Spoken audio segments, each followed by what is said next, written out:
Obrigado, vereador Carmo. Em primeiro lugar, quero agradecer aqui o vereador, nosso anfitrião, a recepção aqui na Câmara Municipal de Campinas.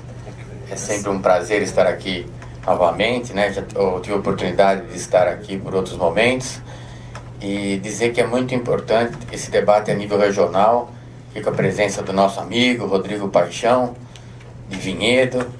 Então, realmente é um debate que precisa estar atento, toda a região, e a proposta é que nós façamos aí um movimento regional para que tenhamos aí uma ideia mais clara, uma ideia mais única sobre a reforma política, para que possamos aí, de uma forma ou de outra, tentar influenciar os nossos parlamentares, que pelo que a gente está vendo não está muito fácil, né? O que a gente vê é que um tema tão importante como esse, a gente sabe que está aí parado no Congresso Nacional há muitos anos, como está a reforma tributária, a reforma fiscal e uma série de outras reformas importantes para o país. Só que não é porque ele está parado também há muitos anos que eles têm que ser aprovado também a toque de caixa, como parece que está acontecendo, né? Eu vi agora a notícia, né, da TV Câmara, né, anunciando que a proposta aí para votação já a partir da semana que vem. Hoje à tarde eu recebi um e-mail da União dos Vereadores do Brasil, já com o relatório da reforma política pronto, né, o relator já está pronto, ou seja, está realmente pronto para ir para a pauta. Então, a gente realmente fica assustado com tudo isso, né? Quer dizer, uma coisa que começou a ser discutida agora em fevereiro, março, e nós estamos aí no começo de maio e já está pronto para ir para a pauta. Então, eu acho que realmente, pela importância do tema, pela relevância, pelas mudanças que vão causar em todo o país, mudanças necessárias, né? O país vive um momento muito grave, talvez um dos momentos mais graves aí que já passou essa moderna democracia brasileira, né? Mas é um momento também de bastante reflexão. É um momento que as mudanças que vão ser tomadas agora vão ter um reflexo muito forte nas próximas eleições, né? O povo, de uma maneira geral, ele não está preocupado com isso, porque ele às vezes não tem noção da implicação que vai ter essas mudanças.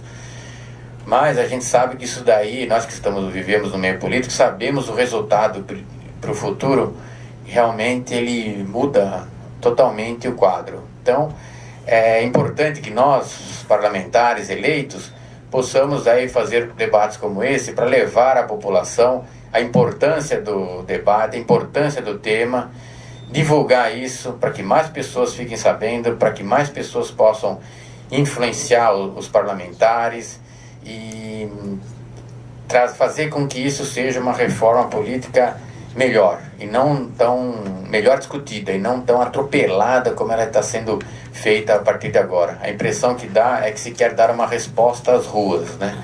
O movimento popular veio aí, muita gente pediu nos movimentos populares a reforma política, e agora parece que os parlamentares estão correndo para dizer para as ruas que eles estão fazendo alguma coisa.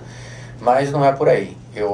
No debate que nós tivemos na cidade de Valinhos no mês passado, ficou muito claro que o povo não quer uma coisa atropelada. O povo quer primeiro entender o que é essa reforma política, o que ela está propondo, e debater com uma certa calma para poder realmente ter um resultado positivo. Eu vejo o caso, por exemplo, do Código Florestal, que é um assunto bastante polêmico. Ele ficou quase 1 ano e meio, quase 2 anos para ser aprovado no Congresso Nacional, com bastante participação aí, tinha grupo de ambientalistas, grupo de ruralistas, um amplo debate que envolveu a sociedade do Brasil, e um tema tão importante como esse não pode ser aprovado aí em poucos meses, né? E falando um pouco sobre alguns pontos da reforma política, a gente vê que algumas coisas são bastante complicadas para serem aprovadas rápido, né? Hoje eu estava lendo o relatório final, né, do deputado, não lembro agora, é Marcelo do Piauí, né? Ele é do Piauí. Marcelo Castro. Do PMDB do Piauí. Eu estava lendo o relatório dele, né, e alguns pontos ali assusta a gente, né? A própria União dos Vereadores do Brasil mandou um e-mail porque no relatório dele proposta a próxima eleição para vereadores e prefeitos, que vai ser o ano que vem, um mandato de 2 anos. Então isso daí realmente é algo bastante polêmico, que assusta bastante, né? Acho que lá foi dito que no relatório está escrito, né, que você prorrogar o mandato, né, dos atuais parlamentares, nós, né, para mais 2 anos é inconstitucional, porque ele já foi aprovado, né? Nós fomos eleitos para 4 anos, mas então que o próximo seja eleito para 6 anos, né? Porque você fazer uma eleição, um dos motivos da coincidência dos mandatos, né? Tudo isso está sendo feito por quê? Por objetivo de economizar dinheiro nas eleições e fazer tudo junto, fazer uma eleição só. No Brasil, que a proposta é a cada 5 anos, e nessa eleição elege todo mundo. É prefeito, vereador, governador, presidente, senador, tudo numa mesma eleição. Então, para isso, precisa fazer a coincidência de mandatos. E para fazer essa coincidência, alguém tem que fazer um mandato mais curto ou mais longo. Mas também você fazer uma eleição, um movimento todo, e gastar o dinheiro, né, da eleição para eleger um prefeito e vereadores para 2 anos, eu acho também que é inviável e impraticável. Então, esse é um dos pontos polêmicos que está já no relatório da reforma política e é a proposta final do relatório que deve ir para votação. Não sabemos como é que vai ser a votação, se ela vai ser em separado, ou se vai ser em bloco, né? E tudo isso assusta nós parlamentares e o povo de maneira geral, né? Outro ponto que é bastante polêmico, né, que é o sistema eleitoral. A gente vê que no próprio relatório ele se contradiz. No próprio relatório ele fala do fim das coligações nas eleições proporcionais, né, que é uma conclusão do relatório, que deve haver o fim das coligações nas eleições proporcionais, que é algo que já foi aprovado no Senado, né, está mexendo bastante, mesmo sem ter sido aprovado, já está mexendo com a estrutura dos partidos aqui na base, aqui na nossa cidade, aqui na nossa região, né? Aquelas pessoas que estavam aí com partido pequeno, já estão pensando em se agrupar em outro, quer dizer, nem está aprovado ainda e já está mexendo, para você ver como isso daí repercute muito na base, na nossa regiãozinha eleitoral aqui, né? Frente ao nosso Brasil. Então você vê que, eu li o relatório, né? O relatório fala que a proposta é que tenha fim das coligações nas eleições proporcionais, mas ao mesmo tempo no relatório está escrito que a proposta final do relatório é pelo distritão, ou seja, pelo sistema em que é o voto único e intransferível, ou seja, a eleição dos parlamentares, né, vereadores e deputados, seria como se fosse uma eleição de prefeito, governador, presidente.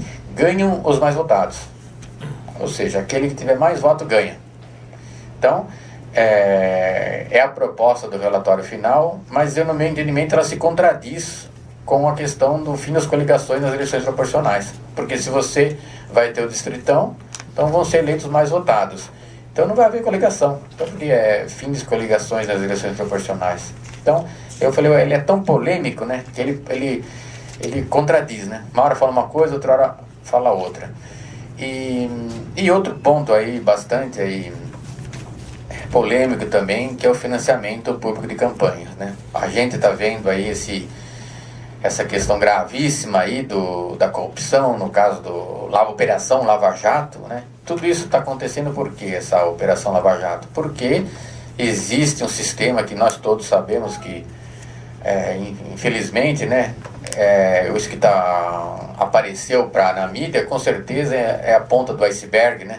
Porque grandes empresas que financiam aí os parlamentares de todo o Brasil, aí os deputados, os senadores, né? Então toda essa corrupção que existe, né, que está sendo investigada aí na Petrobras, para quê? Para eleger aí as grandes figuras, presidentes, deputados do país.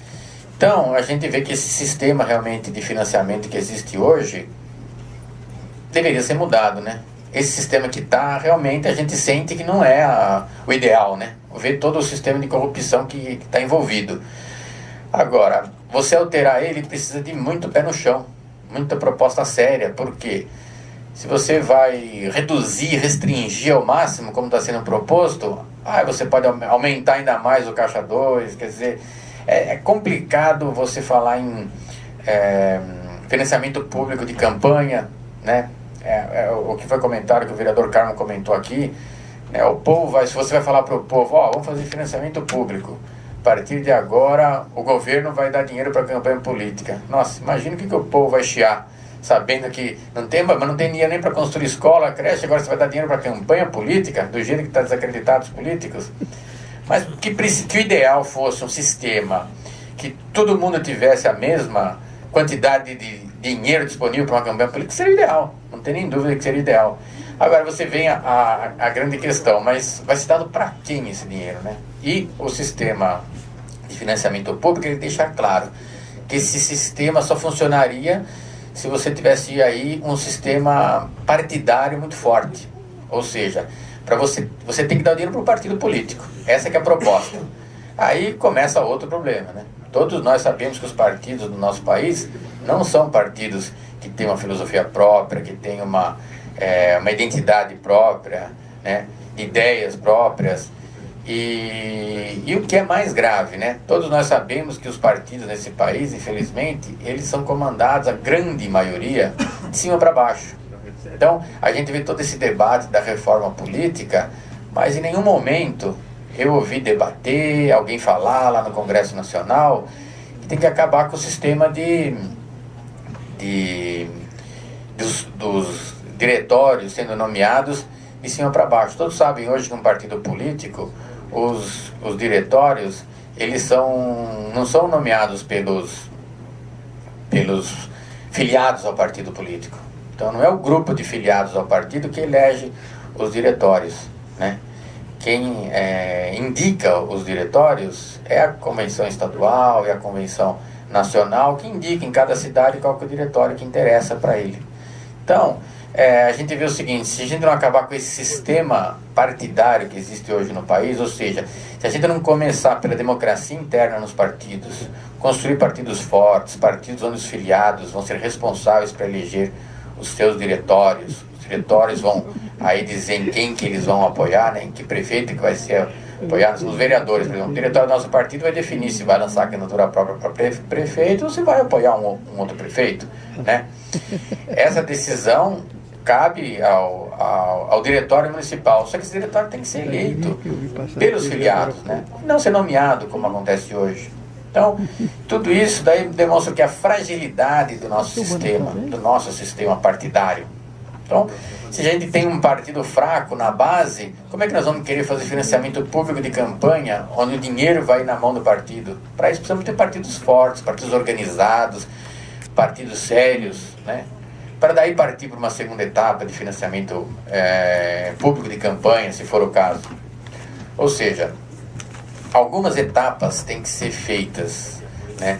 Então eu entendo que você fazer uma reforma de forma atropelada, sem passar pelo amadurecimento dos partidos políticos, eu acho muito precoce, né? Eu acho que outra coisa que está sendo bastante debatida no Congresso Nacional e nas câmaras municipais aqui da nossa região é que essa polêmica que existe no país quanto à questão do número de partidos. Quando se fala existem dois pontos da reforma política que pega na questão do número de partidos, que é a tal da cláusula de barreira, para tentar bloquear um pouco os partidos pequenos, né? E a cláusula de barreira e o fim das coligações nas eleições proporcionais. Isso tudo são medidas que o Congresso Nacional está tomando, e ele não esconde isso, com o objetivo de diminuir o número de partidos no país, porque eles acham que tem muitos partidos. Então, a gente concorda, eu também acho que tem muitos partidos no país, mas também, será que não é uma maneira de sufocar os pequenos partidos para que os grandes continuem nadando de braçada? Então é uma polêmica aí que bastante grave, que precisa ser muito bem estudada, né? Então, será que nós não vamos sufocar os pequenos partidos? A partir do momento que você faz uma cláusula de barreira, você vai ter que eleger tantos deputados, senão você está fora. Está fora do fundo partidário, está fora de tudo. Você vai fazer o quê? Restringir o nosso país a 7, 8, 10 grandes partidos, que a gente sabe muito bem que são os partidos tradicionais, né? Eu já vi movimento de pequenos partidos falando que isso daí é uma ação dos grandes partidos, porque nesta eleição para deputado, que aconteceu agora no ano passado, houve um aumento no número de deputados de pequenos partidos. Então está se pensando em fazer alguma coisa para ver se sufoca esse crescimento dos pequenos partidos, que justamente são os pequenos partidos que a população desse país está aí preocupada, né? Que quer justamente mudar, e na hora que ela quer mudança, a tendência é, obviamente, ir para os pequenos partidos, não aqueles partidos que estão aí há 20, 30 anos se revezando no poder. Então, os pontos da reforma política são bastante aí polêmicos, com certeza dá muito debate, muita discussão, mas para mim o mais importante de tudo é que esse debate ele tem que ser feito com a sociedade participando disso, para que possamos sair, né, e levar que para o Congresso Nacional receba um material realmente bom, com participação, refletindo os anseios da sociedade brasileira, e não, talvez, o interesse pessoal de parlamentares lá do Congresso Nacional, o interesse pessoal de alguns partidos. Então, acho que essa é a minha proposta. Eu acho que para iniciar o debate, dizer que meu posicionamento é por um trabalho democrático, um trabalho onde a participação seja a alma de tudo, e isso realmente reflita no Congresso Nacional. Por isso que é importante eventos como hoje, que estão acontecendo hoje aqui em Campinas, e que com certeza vão acontecer na região, e que façamos um movimento popular, né, com outras cidades, e possamos engrossar esse debate e chamar a comunidade realmente para participar disso tudo, e possamos sair daí com uma proposta bastante consubstanciada para o governo federal. Obrigado, acho que é isso que eu gostaria de falar inicialmente. Passo a palavra aqui para o nosso mediador.